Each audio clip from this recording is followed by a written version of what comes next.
दोस्तों, यदि आप पहली बार मेरे YouTube चैनल में तो आप लोगों से निवेदन है इसको सब्सक्राइब कर लीजिएगा और बेल आइकन पर ऑल पर प्रेस करना नहीं भूलिएगा, जिससे जो भी मैं वीडियो डालूंगा YouTube पर वो आपको सबसे पहले उसका नोटिफिकेशन मिलता रहे।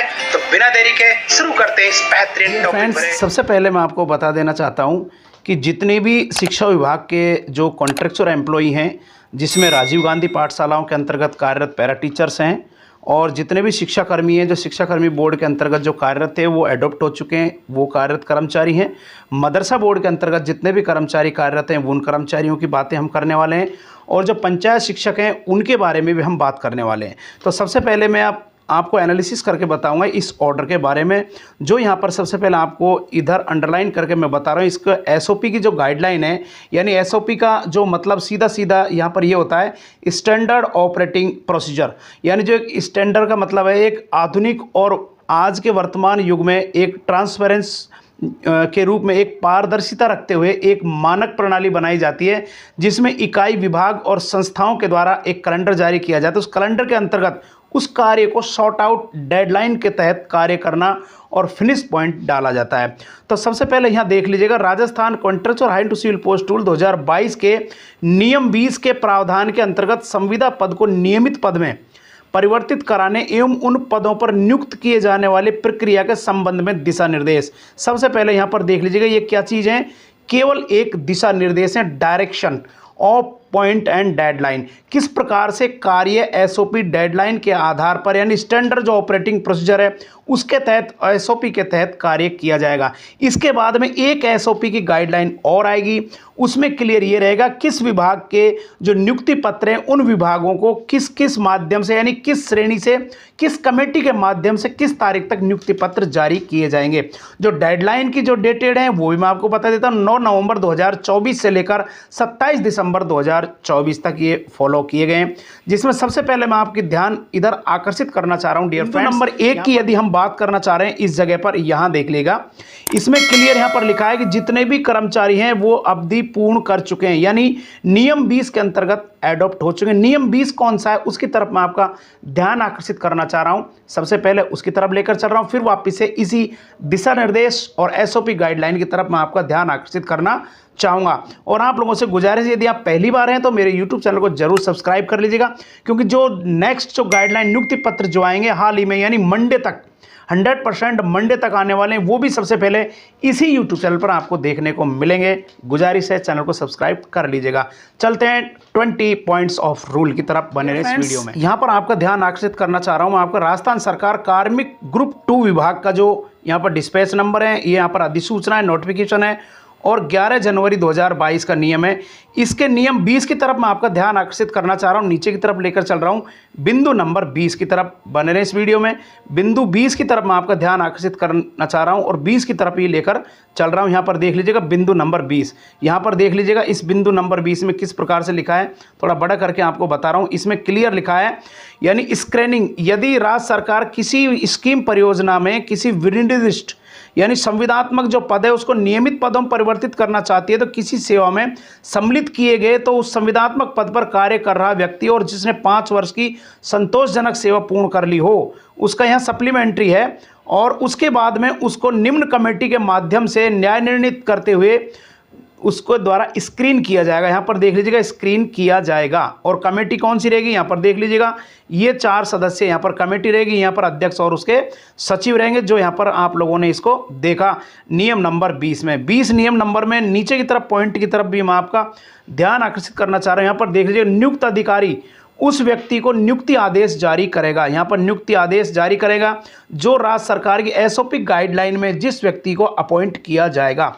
स्क्रीनिंग कमेटी के 5 मेंबर रहेंगे, जिसमें माननीय जिला शिक्षा अधिकारी भी रहेंगे, डीओपी कार्मिक जो सीओ मुख्य कार्यकारी अधिकारी होता है वो उसके मेन अध्यक्ष इसमें रहने वाले हैं, और मेन जो अकाउंटेंट है, सीनियर अकाउंटेंट, वो भी उसके मेंबर रहने वाले हैं। ये कमेटी इसमें रहेगी। निश्चित कालावधि, ये 20 नंबर का बिंदु आपको दिखाया क्या था। अब चलते हैं मुख्य नियमों की तरफ, बने रहे। अब हम आगे 20 नंबर के बिंदु में, और 20 नंबर के बिंदु में संबंधित दिशा निर्देश उसके पॉइंट नंबर 2 की तरफ मैं आपका ध्यान आकर्षित करना चाहूँ, बिंदु नंबर 2। और 2 में भी सबसे पहले मैं आपको बता देता हूँ, नियमित पदों में परिवर्तित किए जाने का प्रस्ताव संबंधित यानी फाइनेंस डिपार्टमेंट का जो फाइनेंस विभाग है, वे वित्त विभाग है, उसके संवर्ग में पद नाम पर जो पे लेवल है, यहाँ पर देख लीजिएगा इस जगह पर पद नाम एवं पे लेवल उल्लेख करते हुए भिजवाया जाएगा। यहाँ पर यानी ग्रेड पे कौन सी रहेगी, L10 L5 किस प्रकार से रहेगी, कितना उस पर वित्त भार रहेगा, वो सारी चीज़ें इसमें भिजवाई जाएंगी। बिंदु नंबर 3 की यदि यहाँ पर बात की जाए तो इसका जो मेन पॉइंट है उसकी तरफ मैं आपका ध्यान आकर्षित करना चाह रहा हूँ। हालांकि इसके यदि आपको PDF लिंक चाहेगा डिस्क्रिप्शन बॉक्स में दे दिया है, वहाँ से आप डाउनलोड कर पाएंगे पहले की तरह। यहाँ पर मैं आपका ध्यान आकर्षित करना चाह रहा हूँ, नीचे जो बिंदु है इस जगह पर मैं आपका ध्यान आकर्षित करना चाहूँगा, यानी किस प्रकार से इसमें 2017 का फिक्सेशन में कार्य रहेंगे। यहाँ पर देख लीजिएगा, ये 2 लाइनें मैंने अंडरलाइन की हैं, यहाँ पर क्लियर लिखा है कि संख्या एवं राजस्थान सिविल सेवा पुनरीक्षण यानी जो RSR का जो रूल है 2017 यानी पुनरीक्षित वेतनमान का जो रूल है उसमें पे लेवल को प्रदर्शित करते हुए स्वीकृति प्रदान की जाएगी। यानी उनके लिए कितने पदों पर, नियमित पदों पर स्वीकृति देनी है वो RSR के बाद नियुक्ति दी जाएगी। उसके बाद में इसमें क्लियर कहा गया है कि परिवर्तित किए गए पदों पर होने वाले व्यवहार के संबंध में बजट मद का उल्लेख करते हुए स्वीकृति प्रदान की जाएगी और कॉन्ट्रैक्चुअल रूल के संविदा पदों को समान संख्या में समाप्त किया जाएगा। समझ रहे हैं आप यहाँ पर, यानी जैसे कॉन्ट्रैक्चुअल एडॉप्ट जो किए गए कर्मचारी मान लीजिए 20,000 है तो रेगुलर हो जाएंगे, तो एडॉप्ट जो हो गए नियम 20 और यानी 20,000 जो पद थे उनको समाप्त कर दिया जाएगा, उनकी जगह पर उनको नियमित पदों में संपरिवर्तित कर दिया जाएगा। यहाँ पर ये बिंदु क्लियर हो गया। अब बिंदु नंबर 4 की तरफ मैं आपका ध्यान आकर्षित करना चाह रहा हूँ डियर फ्रेंड्स। यहाँ पर बिंदु नंबर 4 में इस गाइडलाइन की तरफ मैं आपका ध्यान आकर्षित करना चाहूँगा। यहाँ पर देख लीजिएगा, इसमें यानी सोसाइटी, संस्था या विभाग के कर्मचारी की सेवा, सोसाइटी बता देता हूँ, किसी प्रकार के एक NGO या कोई प्लेसमेंट एजेंसी या किसी में कार्य करते करते वो व्यक्ति एडॉप्ट हो गया हो, वो एक सोसाइटी समाज होता है। एक संस्था मैनेजमेंट जैसे शिक्षा विभाग है, किसी प्रकार के विभाग है, उनको छोड़कर एक संस्थाएं होती हैं, उसमें जैसे NRHM के कार्य कर रहे हैं या महात्मा गांधी नरेगा योजना है उसमें कार्य कर रहे हैं, इस प्रकार का है। और विभाग के डिपार्टमेंट की बात करें जिसमें शिक्षा विभाग है, पंचायत राज विभाग है, इस प्रकार के विभाग के कर्मचारी जिसमें सेवा दे रहे हैं उनकी पृथक पृथक सूचियां तैयार की जाएंगी। यहाँ पर क्लियर लिखा हुआ है, यानी 4 विभाग हैं या 5 विभाग हैं, पांचों की पृथक से सूचियां इसमें तैयार की जाएंगी और सोसाइटी वार विभागवार कर्मचारियों की संलग्न सूचियां बनाने के बाद में उनको एडॉप्ट किया जाएगा, ऐसा इसमें लिखा हुआ है। बिंदु नंबर 5 की यदि यहाँ पर बात करें तो उसमें क्लियर यहाँ पर चाहूँगा 5 नंबर के बिंदु में, यानी उनके नियमित पदों को परिवर्तित होने पर लिटरल एंट्री पद के रूप में सम्मिलित किया जाएगा। यानी जो व्यक्ति एक एडॉप्ट होने के बाद संविदा पद पर था, उसी संविदा पद को रेगुलर पद में नियुक्त होने के बाद उसको नियमित पद, उसी पद को नियमित पद में परिवर्तित कर दिया जाएगा। यानी कोई व्यक्ति मान लीजिए इमेजिन दैट पाठशाला सहायक या किसी पद पर कनिष्ठ शिक्षक में था, उसको योग्यता अनुसार यदि फिट हो रहा है तो कनिष्ठ शिक्षक में ग्रेड पे लेवल 10 डालने के बाद में उस व्यक्ति की जितने अनुभव है उसके पास में, उस अनुभव के आधार पर फर्स्ट ग्रेड, सेकंड ग्रेड यहाँ पर लिटरली पद वहाँ पर एंट्री कर दी जाएगी। ये यहाँ पर क्लियर लिखा है। और आपका ध्यान आकर्षित करना चाह रहा हूँ इस जगह पर, पदोन्नति का माध्यम क्या रहेगा, पदोन्नति तथा सीधी भर्ती को 50-50% या 25 या 75 के अनुपात में भरे जाने की अनुसूची में प्रावधान किया जाएगा।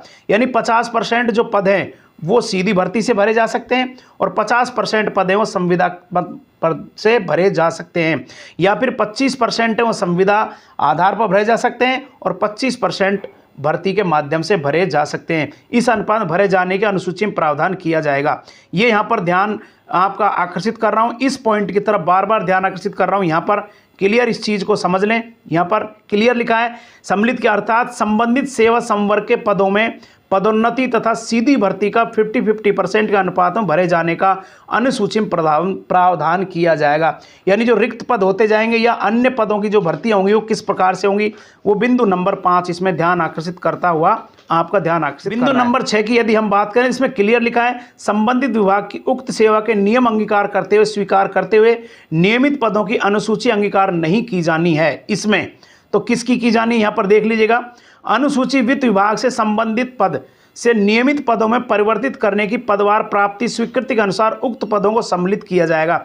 यानी जो फाइनेंस डिपार्टमेंट है वो जो जितने फाइनेंस की स्वीकृति देगा, इमेजिन दैट मान लीजिए कर्मचारी 5 विभागों में संविदात्मक पद के 20,000 कर्मचारी हैं, तो 20,000 को L10 L11 पर कितने पदों की वित्त व्यय हो रहा है और कितने पदों की स्वीकृति जारी करता है, उस हिसाब से लिटरली पदों को नियमित पदों में ऐसा इसमें लिखा हुआ है। अब आते हैं शैक्षणिक योग्यताओं के प्रावधान की तरफ। इसमें लिखा है अनुसूची में पद का नाम, और यहाँ पर देख लीजिएगा पद का नाम और भर्ती का तरीका, पद की शैक्षणिक प्रशैक्षणिक योग्यता, और अनुभव आदि का विवरण अंकित किया जाएगा और सोसाइटी संस्था द्वारा अंगीकार किए गए सेवा नियम में सूची का प्रारूप वित्त विभाग के अनुमोदन हेतु भिजवाया जाएगा। उसके बाद में यहाँ पर किस प्रकार से कैसे उनकी भर्तियां की जाएंगी, ये उनके लिए जारी किया गया कि नए नए पदों में किस प्रकार से भर्तियां की जा सकती हैं। यानी जो वर्तमान में कार्यरत है, जो एडॉप्ट हो गए, उनको सीधे ही समायोजित किया जाएगा स्टेट लेवल की स्क्रीनिंग के माध्यम से और नियुक्ति पत्र दिए जाएंगे।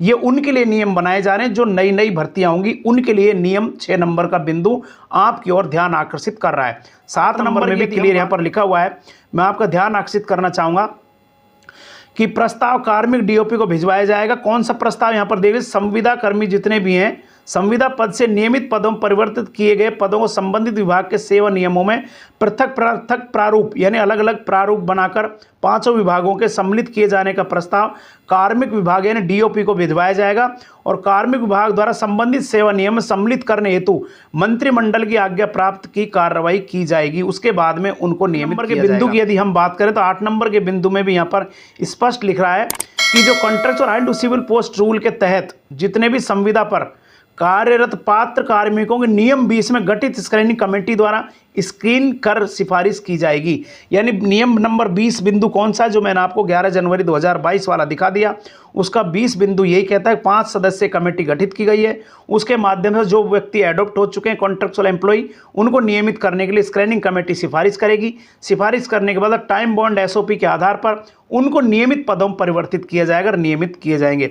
9 नंबर की तरफ भी मैं आपका यहाँ पर भी स्पष्ट लिखा हुआ है कि इन पदों पर नियुक्ति के लिए स्क्रीनिंग में उपयुक्त पाए गए कार्मिक यानी जो कार्मिक एलिजिबल है, उन कार्मिकों के नियुक्ति आदेश और संबंधित सोसाइटी संस्था विभाग द्वारा जारी किए जाएंगे। यानी जो शिक्षा विभाग के माननीय सीओ और डीओ के माध्यम से और शिक्षा कर्मी के हैं तो शिक्षा कर्मी बोर्ड के माध्यम से, पंचायत राज के जो भी कर्मचारी हैं उनको पंचायत राज संस्था के माध्यम से नियुक्ति पत्र जारी किए जाएंगे। उक्त नियमित किए गए पदों पर नियुक्त किए गए कार्मिकों को राज्य सरकार के अन्य कर्मचारी के पद के अनुरूप समान भत्ते दे होंगे। यहाँ पर क्लियर मैं आपको बता देता हूँ, इस जगह पर नोटेट कर लीजिएगा।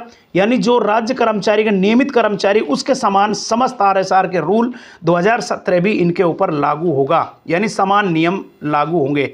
10 नंबर के बिंदु की यदि यहाँ पर बात करें, संविदा पद में नियमित पद में परिवर्तित किए गए पदों पर नियुक्ति 1 वर्ष की परीक्षा अवधि की जाएगी, यानी 1 साल का प्रोविजन पीरियड इसमें रखा जाएगा। बिंदु नंबर 10 कह रहा है, इसको नोटेट करके मैं आपको बता रहा हूं। बिंदु नंबर 10 यहाँ पर आप क्लियर देख पा रहे होंगे, इस जगह पर देख लीजिएगा। नियुक्ति 1 वर्ष की प्रोविजन पीरियड में रहेगी, यानी 1 साल का प्रोविजन पीरियड इसमें रहने वाला है। यहाँ पर देख लीजिएगा, इसको स्पष्ट और कर देता हूँ मैं आपके सामने।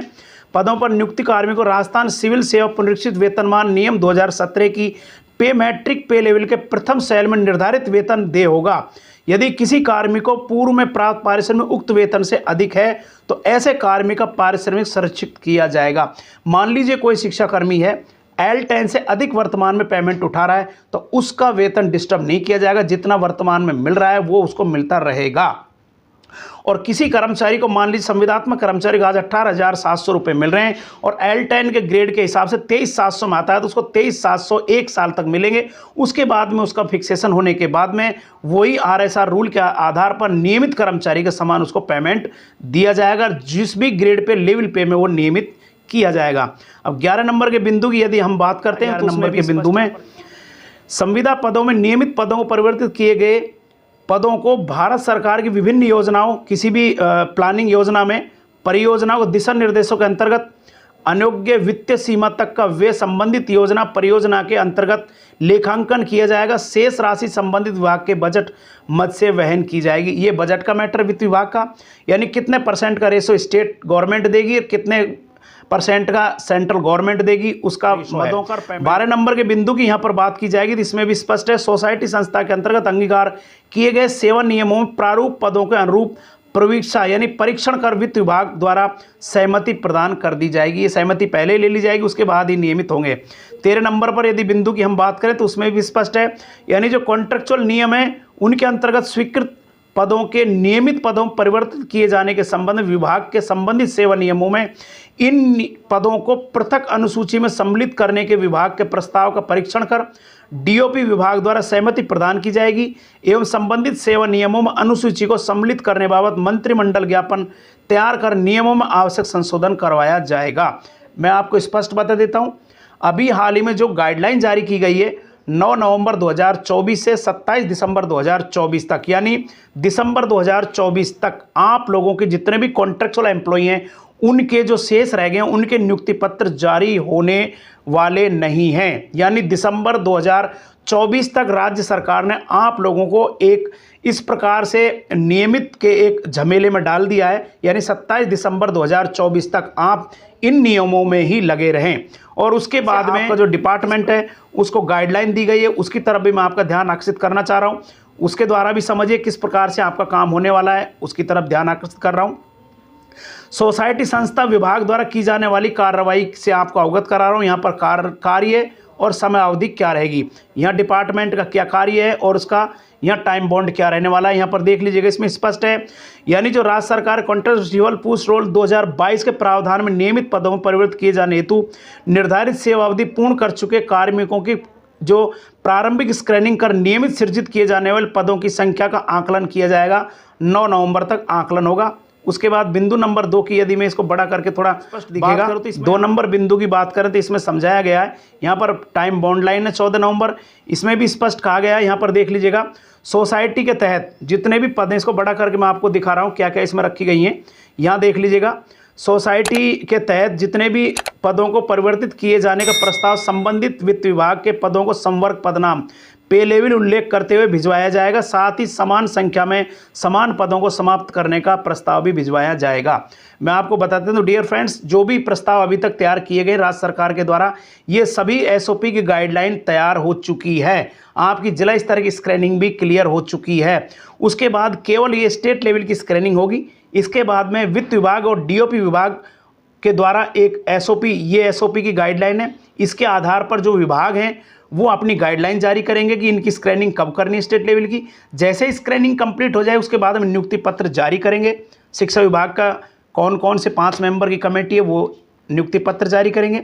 नियुक्ति पत्र जारी करने के बाद उतने ही नियुक्ति पत्र जारी किएंगे, उतने पर ही फाइनेंस डिपार्टमेंट और डीओपी पत्र जारी करेगा जितने पर फाइनेंस डिपार्टमेंट के द्वारा पदों पर सृजन की स्वीकृति दी जाएगी, उतने ही पदों पर किया जाएगा। अब 3 नंबर के बिंदु पर आप लोग यहाँ पर देख लीजिएगा, इसमें भी निर्णय ऐसे नियमित पदों को संबंधित विभाग की सोसाइटी संस्था कर्मचारियों के नियमित सेवा पृथक पृथक सम्मिलित किया जाएगा। जो पहले नियम है उन्हीं नियमों के इसमें उपनियम है, जिसकी बॉन्ड लाइन 22 नवंबर 2022 तक है। यहाँ आप स्पष्ट देख लीजिएगा। 4 नंबर और 5 नंबर के बिंदु की यहाँ पर बात की जाए तो यहाँ पर स्पष्ट है, यहाँ देख पा रहे होंगे आप लोग 4 नंबर और 5 नंबर का बिंदु। इसमें संवर्ग प्रारंभिक शिक्षा विभाग के ऊपर के पद, संवर्ग के प्रारंभिक पद से ऊपर के पद, उनके नियमित पदों में परिवर्तन होने पर लिटरल एंट्री पद के रूप में सम्मिलित किया जाएगा, जिसकी टाइम बॉन्ड लाइन 22 नवंबर 2024 है। उसके बाद में यहाँ पर संवर्धित पद पर स्वीकृति अनुसार उक्त पदों को सम्मिलित किया जाना सोसाइटी संस्था विभाग द्वारा अंगीकार किया जाएगा। उसके नाम पद में सूची प्रारूप यहाँ पर कितने तारीख को 22 नवंबर 2024 को ही किए जाएंगे। ये अब मैं आपको लेकर चल रहा हूँ कि जो गाइडलाइन के बाद वित्त विभाग के बाद डीओपी की कार्रवाई क्या रहने वाली है, उसकी तरफ स्क्रॉल करके नीचे अनुमोदन हेतु भिजवाया जाना सुनिश्चित किया जाएगा। 6 नंबर के बिंदु भी 22 नवंबर में क्लियर होगा। इसमें भी पृथक से अनुसूची सम्मिलित करके प्रस्ताव भिजवाया जाएगा। 7 नंबर के बिंदु की बात करें तो यहाँ पर स्क्रीनिंग कमेटी अपना कार्य कब तक करेगी उसके बारे में बताया गया है। कॉन्ट्रेक्चुअल रूल के तहत एडॉप्ट किए गए कार्मिक जो पात्र हैं उन कार्मिकों को 20 नंबर के बिंदु के अकॉर्डिंग स्क्रीनिंग कर सिफारिश करने का प्रस्ताव यहाँ पर 9 नवंबर को जारी कर दिया जाएगा। यहाँ पर बात करें तो 8 नंबर के बिंदु में भी स्पष्ट लिखा हुआ है कि संविदा पद को नियमित पदों में परिवर्तित करने पर उक्त नियमों नियमित पदों पर नियुक्ति के लिए स्क्रीनिंग उपयुक्त पाए गए कार्मिकों के नियुक्ति आदेश संबंधित सोसाइटी संस्था द्वारा जारी किए जाएंगे। यहाँ देख लीजिएगा, विभाग द्वारा जारी किया जाना। कब विभाग द्वारा जारी किए जाएंगे? 27 दिसंबर 2024। मैंने आपको पहले बोला था 9 नवंबर 2024 से लेकर 27 दिसंबर 2024 तक की डेडलाइन यहाँ पर जारी कर दी गई है, यानी 27 दिसंबर 2024 तक आपके नियमित पदों में परिवर्तित कर दिया जाएगा। नियुक्ति आदेश जो जारी किए जाएंगे 27 दिसंबर 2024 को जारी किए जाएंगे। जितने भी कॉन्ट्रैक्चुअल एम्प्लॉइयों के जो ट्रेड यूनियन के संघ है, उनके लीडरों से मैं गुजारिश कर देना चाहता हूं, वो लीडर्स बराबर इन 5 विभागों के नियमों में बराबर आपको ध्यान रखना है। आपसे रिलेटेड यदि कोई भी बिंदु नेगेटिव या आपसे डिमेरिट में लगे तो जरूर परामर्श कीजिएगा। मैं 24 आवर्स × 7 डेज आपके परामर्श में एनालिसिस करने के लिए तत्पर रहूंगा वीडियो के माध्यम से। यदि आपको नियमित परामर्श चाहिए तो व्हाट्सएप पे आप कॉल कर सकते हैं, व्हाट्सएप पे लिख सकते हैं कि किस नियम में कौन सी कॉपी आपको परामर्श के लिए चाहिए। वो सभी नियम आपको इसी चैनल पर आपको उपलब्ध कराने का 100% मेरा प्रयास रहेगा। अब मैं आ गया हूं आपके सामने फाइनेंस डिपार्टमेंट के नियमों की तरफ, यानी फाइनेंस डिपार्टमेंट की गाइडलाइन क्या रहेगी, फाइनेंस डिपार्टमेंट का कार्य क्या है, कब तक वो कार्य करेगा, उसका बिंदु नंबर 1 की तरफ मैं आपका ध्यान आकर्षित करना चाह रहा हूं। यहां पर देख लीजिएगा 2017 पुनरीक्षित वेतनमान 2017 पे लेवल की जो सारणी है 1 नंबर की, उसमें परिवर्तित किए जाने वाले पदों पर कितना भार आएगा, उसका बजट वगैरह उल्लेख करते हुए जो कॉन्ट्रैक्चुअल एम्प्लॉय 2022 के जो Rajasthan contractual right to civil post rule 2022 में अडॉप्ट किए गए हैं, उनकी जो डेडलाइन है वो 22 नवंबर 2024 तक फाइनेंस डिपार्टमेंट के द्वारा जारी कर दी जाएंगी। उसके बाद में डीओपी विभाग क्या कार्य करेगा उसकी तरफ यहाँ पर देख लीजिएगा। डीओपी विभाग क्या कार्य करेगा, ये कार्य है, ये उसका टाइम बाउंड लाइन है। यहाँ पर 1 नंबर की यदि हम बात करें तो अनुसूची का जो नियम है मंत्रिमंडल की बैठकों में किस प्रकार से वो रखेंगे वो यहाँ पर देख लीजिएगा। इन पदों को पृथक सूची तैयार कर सम्मिलित प्रस्ताव परीक्षण कर कार्मिक डीओपी विभाग सहमति प्रदान करेगा और संबंधित सेवा नियमों अनुसूची सम्मिलित करते हुए बाबत मंत्रिमंडल ज्ञापन तैयार कर नियमों में आवश्यक संशोधन करवाया जाना सुनिश्चित करेगा। यदि आवश्यकता महसूस की गई तो ये उसकी मैंडेटरी है और मैंडेटरी 12 दिसंबर 2024 तक कर ली जाएगी। अब इसी की सेकंड नियम की बात करें वही है, वो क्या रहने वाली है, यहाँ पर कार्य और यहाँ पर समय अवधि। यहाँ पर देख लीजिएगा 1 नंबर का बिंदु और 2 नंबर के बिंदु में क्या रहने वाला है। इसमें स्पष्ट लिखा गया है कि जो रूल नियम है 2022 को, इसके अंतर्गत स्वीकृत संविदा पदों को नियमित पदों में परिवर्तित किए जाने के क्रम में नियमित पदों के पदनाम वित्त विभाग द्वारा निर्धारित कर वित्त विभाग की सूची तैयार करना, ये सूचियाँ तैयार कर ली जाएंगी 18 नवंबर को। उसके बाद बिंदु नंबर 2 की यदि यहाँ पर बात करें तो बिंदु नंबर 2 में भी स्पष्ट लिखा है यहाँ पर सोसाइटी संस्था के द्वारा स्वीकार किए गए सेवा नियमों के प्रारूप में मैं पदों की अनुसूची का परीक्षण कर वित्त विभाग द्वारा सहमति प्रदान कर दी जाएगी 19 नवंबर 2024 को। आज आप लोगों ने ये सारे नियमों को समझा, उसके लिए थैंक्स। फिर एक नए वीडियो के साथ आप लोगों के सामने रूबरू होऊंगा। वो वीडियो रहने वाला है कि किस प्रकार से गाइडलाइन जो एसओपी विभागों को जारी की गई उनका कार्य इन प्रोग्रेस यानी स्टेप टू स्टेप क्या रहने वाला है, उस वीडियो को लेकर गवर्नमेंट के ऑर्डरों को लेकर वो भी सबसे पहले इसी यूट्यूब को मिलेगा। तो आप लोगों से प्यारी सी गुजारिश है, जरूर चैनल को सब्सक्राइब करके रखिएगा। सबसे पहले इसी यूट्यूब चैनल पर जितने भी गवर्नमेंट के कॉन्ट्रैक्चुअल एम्प्लॉई हों या किसी भी डिपार्टमेंट के कॉन्ट्रैक्चुअल एम्प्लॉई हों या जितने भी गवर्नमेंट एम्प्लॉई हों, सभी के लिए ये चैनल एक मील का पत्थर साबित होता जा रहा है, क्योंकि इसकी फैक्ट और एनालिसिस बिल्कुल ट्रुथ भरी होती हैं। आप लोगों से गुजारिश है चैनल को सब्सक्राइब करके बेल आइकन को ऑल पर प्रेस करना बिल्कुल नहीं भूलिएगा। डियर फ्रेंड्स, आज का वीडियो आपको कैसा लगा जरूर के साथ, तब तक अपने स्वास्थ्य का ख्याल रखिएगा। Happy Diwali, thanks to all your family.